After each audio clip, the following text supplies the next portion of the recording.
I'm Bet. Standing in the middle of the room, I watch as the color drains from Gregory's face.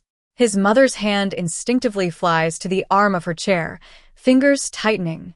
My adoptive father rises halfway from his seat, then sinks back down, as if standing requires more strength than he has left. "You're alive," Gregory finally says, his voice barely a whisper. I meet his gaze evenly. "Yes," I reply, the word carrying no accusation, just cold, hard fact. Let me take you back to how I got here. I was born into a life of privilege. My adoptive parents, Amelia and Henry Thompson, are the owners of a large chain of high-end restaurants across the country. Their restaurants are known for their exquisite cuisine, top-notch service, and elegant decor. The Thompson name is well respected in the culinary and business worlds. I grew up in a world where everything was carefully planned. The schools I attended, the hobbies I pursued, and the people I met were all part of a grand design. My parents' love was expressed through their attention to my every need and their high expectations. They instilled in me a sense of excellence and a belief that the world would be kind to me if I worked hard. I graduated at the top of my class in business management, and my achievements were seen as a natural progression rather than a surprise. I was confident, composed, and had every reason to believe that my life was on a perfect trajectory. Then Gregory Reed entered my life. He was a successful entrepreneur in the hospitality industry, a few years older than me. He was charming, articulate, and seemed to understand me on a deep level. He courted me with precision, remembering every little detail about me.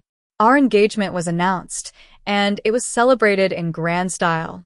Our families, both of high standing, came together, and everyone spoke of the perfect match we were. As the wedding drew near, I felt nothing but anticipation. I believed in the idea of family unity and a marriage built on respect and shared purpose. 3 days before the wedding, we had a dinner at my parents' mansion. The atmosphere was warm and inviting, filled with laughter and friendly conversation. Gregory's parents, Victoria and Charles Reed, were seated across from me. They showered me with compliments and attention, making me feel like a part of their family already. As the evening wore on, I started to feel a bit tired. I excused myself and went into a small sitting room adjacent to the dining area. I curled up on the couch, covered myself with a soft throw, and closed my eyes. I was filled with gratitude for the wonderful life I was about to start. But then everything changed. I heard footsteps approaching the sitting room. I didn't think much of it at first, but when I heard my mother's voice say, "She's asleep," I instinctively kept my eyes closed. The adults returned to the dining room, and the tone of their conversation changed completely. Victoria's voice became cold and business-like. "The final draft of the agreement will be ready tomorrow. Once the marriage is registered, Gregory takes his seat on the board. From there, the transfer can proceed without raising suspicion." My mind went blank. Transfer? Agreement? What were they talking about? I strained to hear more. Charles cleared his throat and asked about the liabilities. Victoria replied without hesitation, "They're absorbed through the development fund." My heart started to race. I realized that my marriage was not about love, but about a financial transaction. My parents and the Reeds were using me as a pawn to save the Reed family's failing business. Henry spoke next, his voice low and measured. "The numbers are tight. This resolves the immediate exposure, but only if everything moves quickly." Victoria assured him that I wouldn't question it, because I trusted them. I felt a lump in my throat. The people I had trusted my entire life were betraying me. Richard added that control was the key. Once the shares were consolidated, the risk would disappear. Amelia asked about Gregory's position, and Victoria said he would remain visible and attentive until the paperwork was settled. I couldn't believe what I was hearing. I was nothing more than an asset to be transferred. And to make matters worse, I soon learned that Gregory had a secret family. He had a girlfriend, Lily, and a child. He was only with me to save his family's business. I was filled with a mix of shock, anger, and betrayal. I wanted to jump up and confront them, but I knew that if I did, I would be vulnerable. So I stayed still, pretending to be asleep. When Gregory came to check on me, I forced myself to stir and act like I had just woken up. I returned to the dining room, but inside, everything had shattered. I made an excuse about having a headache and left. As I drove away, I was in a daze. The realization of the lies I had been living hit me like a ton of bricks. I was so angry at myself for being so blind. I drove without direction, my thoughts in a whirlwind. I was so distracted that I didn't notice a sharp curve on the road. I lost control of the car, and it crashed. I woke up in the hospital, in the care of a tow truck driver named Jake. He had found me after the accident and called for help. At the hospital, when the police asked for my name, I panicked. If I told them my real name, my life would go back to the nightmare I had just escaped. So I lied and said my name was Emma Davis.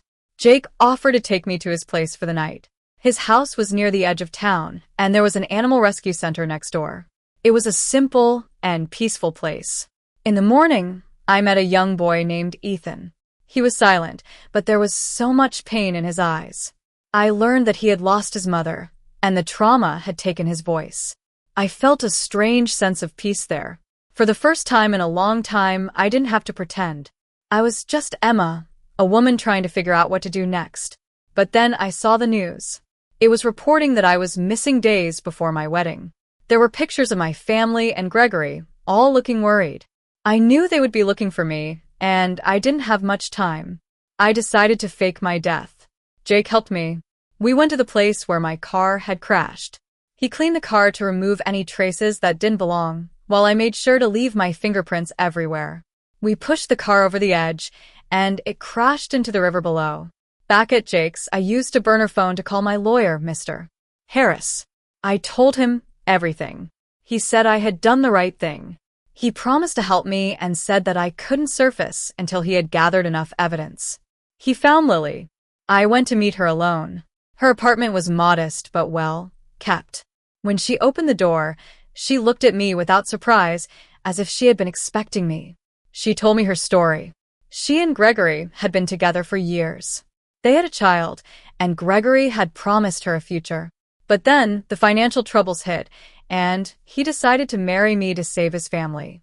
She had recorded their conversations as evidence to protect herself and her child.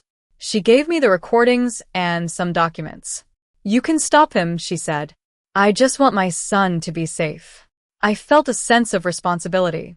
I knew I had to end this once and for all. So, I returned to my parents' house. I walked in with Mr. Harris, Lily, and her child, and 2 other men as witnesses. The shock on their faces was priceless. Mr. Harris laid out all the evidence, including the financial records, the transfer schedules, and the recordings. The room fell silent as the truth was revealed. Gregory tried to interrupt, but Lily spoke up. She played the recordings, and Gregory's voice filled the room, cold and calculating. His parents went rigid, and my parents looked devastated. I turned to my parents. I heard the dinner conversation. "I want to know why," I said. My father swallowed hard. "We were trying to save the business," he said. "By selling me?" I asked. My mother started to cry. "We were trapped," she whispered. Victoria then revealed that I was adopted. My biological parents had died in an arson attack when I was a baby. My adoptive parents had saved me and raised me as their own. But when the Reeds' finances collapsed, Victoria blackmailed my parents into this marriage arrangement, threatening to expose the truth. I was stunned, but I didn't let it break me. Mr. Harris outlined the consequences. There would be criminal charges, and protection orders would be put in place for Lily and her child. In the end, justice was served.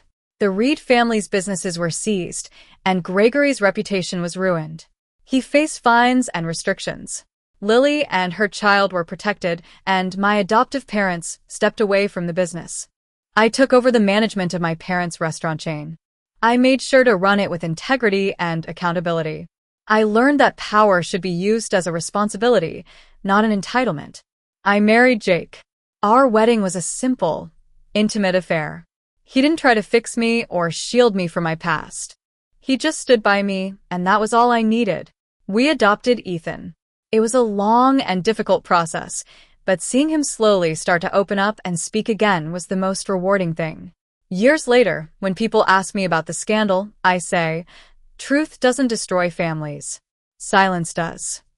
I've learned that betrayal doesn't mean weakness, and sometimes, walking away is the strongest thing you can do. And most importantly, I've learned that real love is something you choose and protect.